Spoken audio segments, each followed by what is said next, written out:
Yo, what is going on YouTube? My name is of course Catman Joe and welcome back everybody to another brand new video on the channel, guys. Today of course we are back on some Minecraft and we're going to be talking about the first Caves and Cliffs Minecraft 1.17 snapshot that has just been released, called the 20w45a. Now this has got a lot of new things that are added within it and changed within it and whatnot, so you guys are going to be very interested in hearing about that. So yeah, let's just jump straight into today's video and the news. So after waiting pretty much all day, our news actually begins with Adrian Ostengard, I'm pretty sure that's how you say it. I believe it's a Swedish name, so my apologies, but he is the producer for Minecraft Java Edition and Mojang, and he just tweeted out just a few seconds ago saying, enter the first Caves and Cliffs snapshot. 20w45a is now rolling out. Hope you're as excited as we are. Of course, linking us to the Minecraft.net article with the actual snapshot and everything that's been changed and added within it, which by the way, there is dozens, so yeah, sit down and get ready for this because it's insane. So over on the actual Minecraft.net website, it's got Minecraft Snapshot 20w45a, a Minecraft Java snapshot. Now, by the way,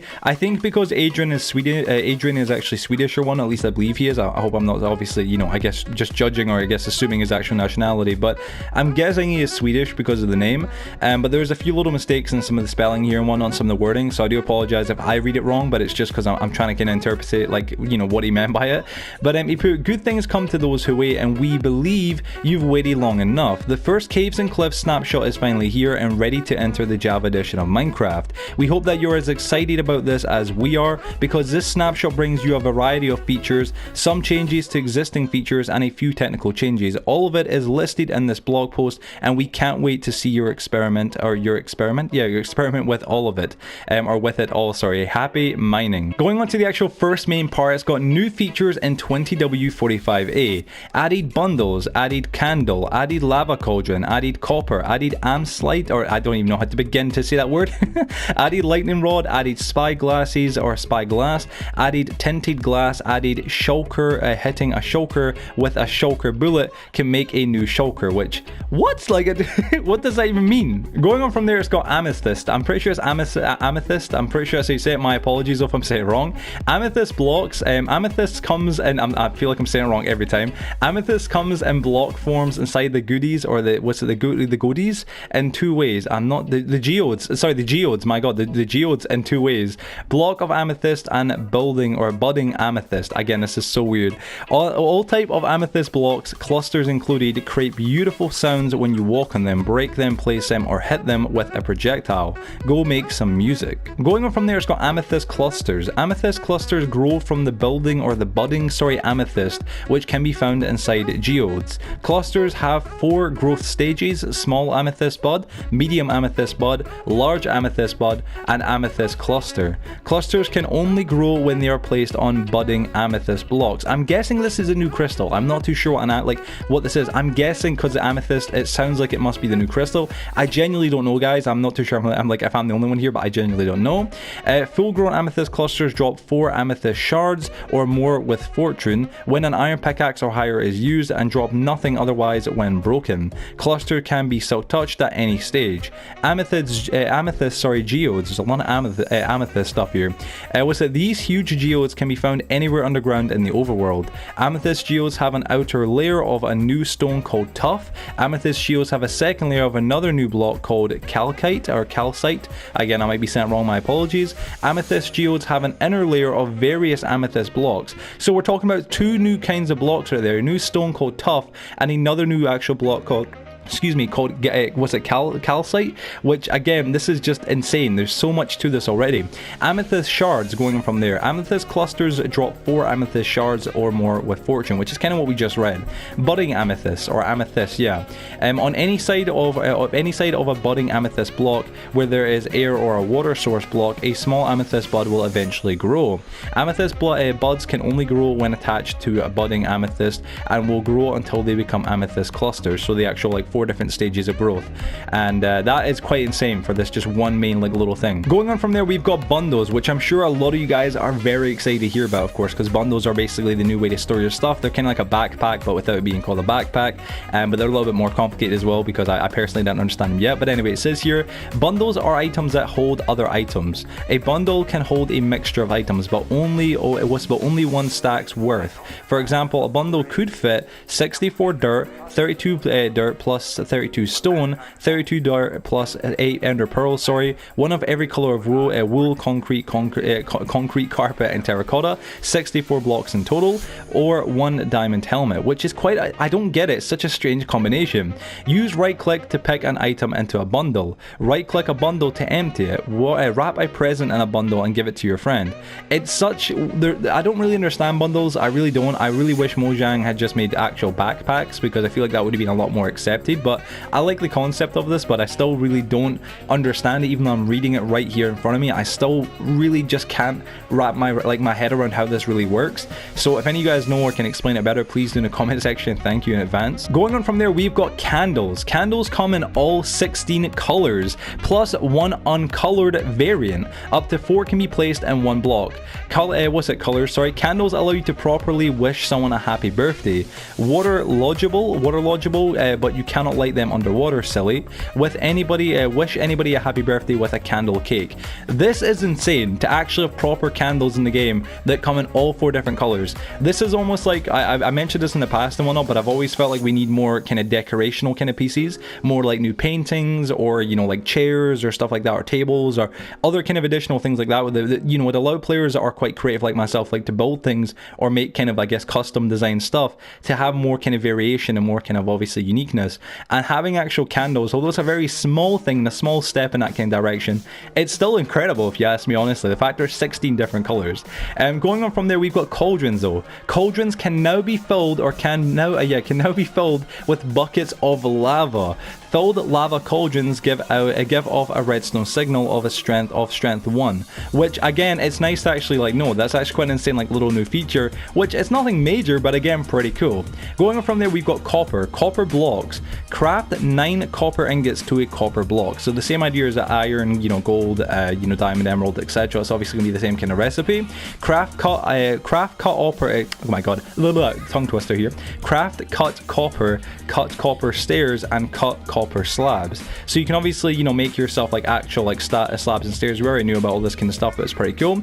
Use honeycomb to craft waxed copper blocks, which that sounds pretty interesting. Waxed copper blocks, like I'm very intrigued, to be honest. Going on from there though, of course, we've got more information about the copper ore. It says copper ore can be found in ore blobs across overworld. Similar to iron and coal, this is not the final generation for copper. Smelt copper ore to get a copper ingot, and of course that was kind of stuff that we already could have expected. Going on from there, we've got the lightning rod. The lightning rod is crafted from 3 copper ingots. Keep your builds safe, well, as long as the closest area around the lightning rod is fireproof during thunderstorms. The lightning rod will protect an area of 4 to 16 blocks around it from sometimes devastating lightning strikes. Lightning rods give off a redstone signal when struck by lightning, which again is a really cool kind of thing, because it's such an extra additional little feature. I love all of this so much already. Going on from there, we've got oxidation. Copper will oxidize over time. There are 4 stages, and I'm guessing he means 4, but he's put 4 stages. I'm not too sure. Copper, lightly weathered, weathered copper, semi-weathered copper, and weathered copper, of course. So again, we've actually been really intrigued to know about this, because a lot of us have been wondering how it's going to work for the copper when it actually ages. Of course, we know it's going to age, and it's obviously going to oxidize and whatnot, and it's going to change color and look different, but we wanted to know how it would work. And if there's 4 different stages, that's quite interesting in general. It takes 50 to 82 Minecraft days in loaded chunks for a copper block to oxidize 1 stage. 1 stage? Jeez, man, that is insane. So if you guys don't know, the Minecraft devs actually asked people on Twitter about a couple weeks ago how long it should overall generally take to actually oxidize a block of copper, and a lot of people, including myself, said about maybe 30 days or something like that, but 50 to 82 days, or Minecraft days, to oxidize 1 stage out of the 4, which is pretty insane. So you can imagine it's going to take you like 82 days. It's going to go from stage 1 to stage 2, which will be lightly weathered copper, then another 82 days, which again, that's like what, 164 days to get to semi-weathered copper, and then another 82 days to get to weathered copper, the full kind of final stage, which, although that's a long time to wait, that is insanely long. You know what I'm saying? That's what, 240 days, 246 days or something like that. What is insane about that the most, guys, is that although it is a long time to wait, in all fairness, so it will be kind of impressive, because if you build something in Minecraft, you'll actually be able to see it genuinely age and show its actual age with the actual oxidization. Anyway, going from there, it's got waxed copper blocks will not oxidize. So I'm guessing, yeah, so you can actually, like, basically I'm guessing this is the whole kind of idea of waxing a copper block. You can, in a nutshell, keep it at one specific stage so that if you want to build something, say with lightly weathered copper, and you don't want it to age, you can do that, which is quite cool, because I was going to say, you know, you don't want to build something with one specific type of copper and then it just ages and ruins the entire look of the build, because I'm pretty sure it'll trigger a lot of us. You can wax any oxidation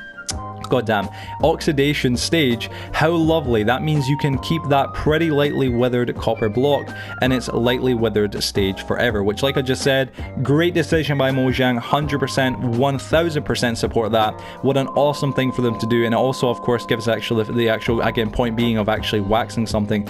That is insane on its own. Going on from there, we've got the Spyglass. You can use your Spyglass to see faraway things. Pretend to be a sea captain or catch your neighbors in the act as they dry or as they dye your sheep lime green. The Spyglass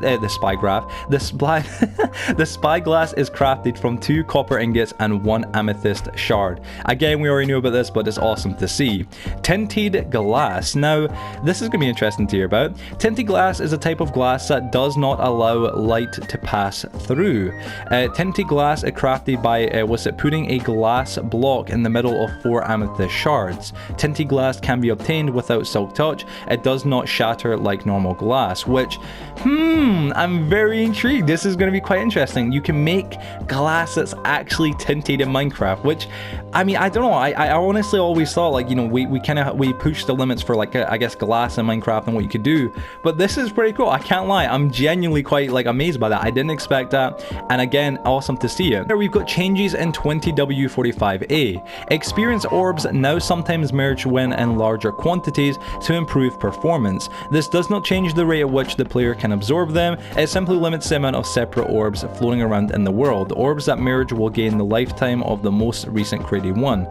Which again, pretty cool, nothing major, but still pretty cool actually, makes a lot more sense. Particles now appear when pistons break blocks. That's kind of a cool, like, little feature. Simple firework rockets with 1 gunpowder can now be crafted using the recipe book. Dirt paths, formerly grass path, can now be made using a shovel or a shovel on dirt, podzol, mycelium, or coarse dirt, as well as grass. Minecarts and rails work in water. Going on from there, we've got the actual minecart section now, which I never honestly expected this either, which is quite weird to even hear about minecarts and rails now working fully within water.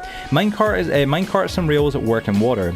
All rails can now be waterlogged or can be waterlogged. Works with a dispenser and water bucket too. Floating water doesn't break rails. Minecarts can pass through water but get slowed down more than usual, which again makes a lot more sense honestly, but it's a great little kind of, like, I guess, quality of life kind of feature. So very happy to see that Mojang has done that, and it is a great decision. Moving on from there, we've got technical changes in 20w45a. Entities are now saved separately from terrain chunks. Add a loot table function, which is set_banner_pattern. Pick format in version.json has been split into data and resource versions. Servers can now require custom resource packs to be accepted, which again, that's kind of cool, of course, in its own. Obviously, if you have your own server, or not like your own server, but if you're on a server and whatnot, obviously, again, they go right there. Of course, you're going to actually need certain resource packs to be able to, of course, go into and see it in, like, I guess, all its glory, which makes a lot more sense. Now, honestly, folks, from really this point onwards, it's kind of just saying the exact same stuff over and over and over again. Going on from there, it would say like custom server resource packs. It tells you a little bit more about all that kind of jazz. NTC storage, it tells you a little bit more about that. Loot tables, a little bit more about that, and then it just says fixed bugs in 20w45a. So there is a lot of fixed bugs, there's a lot of stuff to cover there and whatnot. I'm not going to go over all of that, guys, because obviously we know all that is just kind of unnecessary and like I guess overall just unneeded as well. But ladies and gentlemen, this has been an incredible snapshot. 20w45a is genuinely jam-packed with a lot of awesome new features, and I'm sure a lot of you guys watching and listening to this are going to be super hyped to hear about this stuff. Honestly, for me, the idea of copper ore taking so long, obviously, or like copper itself taking so long to oxidize, and you being able to actually stop it at certain stages, and you have to get tinted glass and everything like that, candles and whatever. It is just insane, and I personally can't wait to be able to play the Caves and Cliffs update when it comes out to all the console versions in the upcoming future. But yeah, ladies and gentlemen, that is the end of today's video, guys. There's a lot to cover with this, and I hope you guys enjoyed. I hope I covered it to the best of my ability and whatnot, and it was obviously, of course, enjoyable for you guys, of course. I was waiting on this news all day, so I really do hope you all enjoyed it. But yeah, if you guys did go to enjoy it, as always, please be sure to go drop a like on today's video, share it with your friends and family to help out me and my channel out a bunch. And of course, if you're new and you haven't already, please be sure to subscribe to help us reach our goal of 50,000 subscribers. We're about to hit 41k, which is just insane, guys, and I'd love to see 50k anytime soon. So thank you all so much for all the love and support. It is incredibly appreciated, guys. Stay awesome, stay beautiful, and stay awesome again. And I guess that was twice over. It doesn't matter. I'll see you guys on the next video. Love y'all, and yeah, everybody, peace out.